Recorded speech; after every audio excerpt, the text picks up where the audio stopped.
जब भी किचन में सरसों के पत्ते धुलते हैं ना, एक पुरानी याद की खिड़की अपने आप खुल जाती है। आज ये साग बनाते हुए मैं आपको एक ऐसा किस्सा सुनाऊंगी जो पंजाब के दिल से निकला है और शायद आपके दिल तक पहुंच जाए। ये कहानी है एक छोटे से गांव की, जहां रहती थी बीजी। सफ़ेद बाल, गहरी मुस्कान और इतना बड़ा दिल कि पूरा गांव समा जाए। बीजी का एक ही शौक था, लोगों को खिलाकर खुश करना। उनके चूल्हे पर सालों से सरसों का साग पकता रहा और उनके साथ पकती रही अनगिनत यादें। बीजी की रसोई किसी मंदिर से कम ना थी। चारपाई पर धूप गिरती थी, एक कोने में लकड़ी का चूल्हा धधकता रहता और साग की खुशबू हवा में तैरती रहती। गांव के बच्चे स्कूल से लौटते ही पूछते, बीजी आज साग बनेगा? और बीजी हंसते हुए कहती, साग ता रोज बनूगा, तुसी पहले हाथ धो लो। इस साल सर्दी ज़्यादा पड़ रही थी, ठंडी हवा हड्डियों तक चुभ जाती थी। उसी दौरान गांव में एक नया परिवार आया, बाहर से, किसी दूसरी भाषा, दूसरी जगह से। उनके चेहरे पर झिझक साफ दिखती थी। नया माहौल, नए लोग, एक डर भी था उनके मन में। एक दिन उनका छोटा बेटा बीजी के दरवाजे पर आया और बोला, आंटी, मेरी मम्मी जैसे खाना कोई बनाता है क्या? बीजी ने पिघलते हुए जवाब दिया, माँ का खाना कोई नहीं बना सकता, पर माँ वाला प्यार हर कोई दे सकता है बेटा। उस शाम बीजी ने पहली बार उन्हें अपने घर बुलाया। साग हौले हौले पक रहा था, मक्की दी रोटी पर देसी घी टपक रहा था। बाहर ठंड थी, पर बीजी के घर की गर्माहट दिल को छू लेने वाली थी। जब उस परिवार की माँ ने साग चखा, उनकी आंखें भर आई। बीजी, आपने हमें अपनापन दे दिया, हमें लगा हम यहाँ अकेले रह जाएंगे। बीजी बोली, खाना सिर्फ पेट नहीं, डर भी भरता है बेटी। गांव वालों को हमेशा लगता था कि बीजी का साग किसी जादू से बनता है। एक दिन किसी ने पूछ लिया, बीजी आपका साग इतना स्वाद क्यों?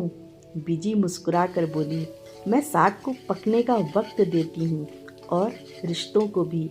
उनकी ये बात सबके दिल में बैठ गई। लेकिन ज़िंदगी हमेशा आसान नहीं होती। एक सर्दियों की रात बीजी की तबीयत अचानक खराब हो गई। वो धीरे धीरे कमज़ोर पड़ने लगी। रसोई अब सूनी होने लगी। साग की खुशबू जैसे रूठ गई हो। पूरा गांव बेचैन था। बीजी बिना साग कुछ अधूरा सा लगता। एक दिन गांव के बुजुर्ग ने कहा, इस साल साग असी बनावांगे, बीजी ले। और फिर जो हुआ वो कमाल था। जिसके खेत में सरसों उगी थी, उसने पत्ते ला दिए। किसी ने मक्के का आटा भेजा, किसी ने ताज़ा मक्खन, किसी ने धीमी आंच रखने के लिए लकड़ियाँ। पूरे गांव ने मिलकर बीजी की रसोई फिर से जगा दी। जब साग तैयार हुआ, सब बीजी के पास ले गए। बीजी ने कांपते हुए हाथों से चखा और उनकी आंखों में चमक लौट आई। उन्होंने गहरी सांस ली और कहा, आज तुसी साग नहीं, परिवार बना दिता। उस दिन गांव समझ गया कि साग सिर्फ खाने की चीज़ नहीं, रिश्ते जोड़ने का तरीका है। उस साल से गांव में एक नई परंपरा शुरू हुई। हर सर्दी एक दिन मिलकर सब साग बनाते। बच्चे पत्ते तोड़ते, औरतें कटोरी में मक्खन भरती, मर्द लकड़ियां जमाते और हर तरफ सरसों की महक फैली रहती। आज जब मैं सरसों का साग बनाती हूँ ना, बीजी याद आ जाती हैं। उनकी बातें, उनकी रसोई, उनका अपनापन। और मैं सोचा करती हूँ, साग का स्वाद सिर्फ घी या मसालों से नहीं आता, साग का स्वाद आता है दिल से।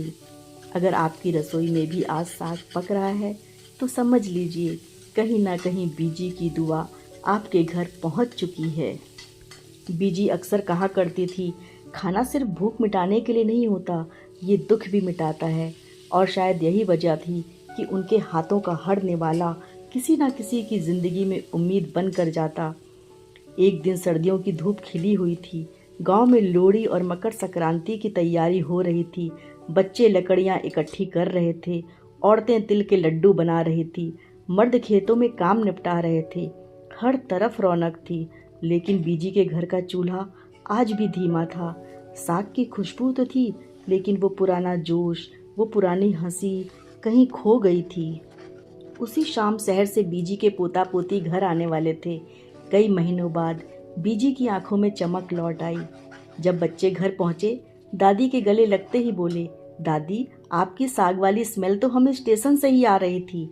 बीजी हंसकर बोली, तुसी आ गए, हुन साग विच और स्वाद आ जावेगा। रात को परिवार एक साथ बैठा था। बीजी की पोती ने पूछा, दादी साग इतना स्पेशल क्यों होता है? बीजी ने उसके सिर पर हाथ रखते हुए कहा, बेटा सरसों का एक एक पत्ता बताता है कि मेहनत कैसी होती है, देर तक पकना सिखाता है कि सब्र क्या होता है, और जब ऊपर से घी डालो तो समझो कि प्यार किसे कहते हैं। सारी बातें बच्चों के दिल में उतर गई। फिर बीजी ने एक पुरानी दास्तान सुनाई। बहुत समय पहले युद्ध का समय था, गांव में मुश्किलें बढ़ गई थी, खाने के लिए कुछ नहीं बचा था। तब गांव की औरतों ने मिलकर खेतों से सरसों तोड़ी, पत्ते धोए और सबके घरों में बांट दिए। साग उस समय सिर्फ खाना नहीं था, लोगों को जिंदा रखने का जरिया था। बीजी बोली, इसलिए साग में सिर्फ स्वाद नहीं, जज्बात होते हैं। अब बीजी भले ही बूढ़ी हो चुकी हूँ, पर उनका सिखाया हुआ हर सबक, उनके बनाए हर साग की खुशबू पूरे गांव में आज भी जिंदा है।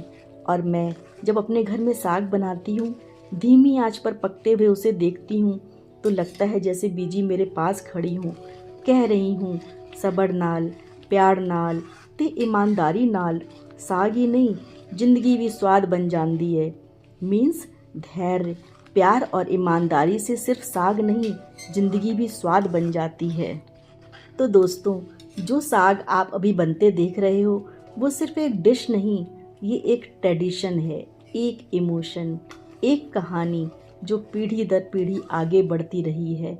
आपके घर में भी अगर आज साग बना है तो ये समझ लेना, आपकी रसोई में सिर्फ स्वाद नहीं, एक पूरा इतिहास पक रहा है।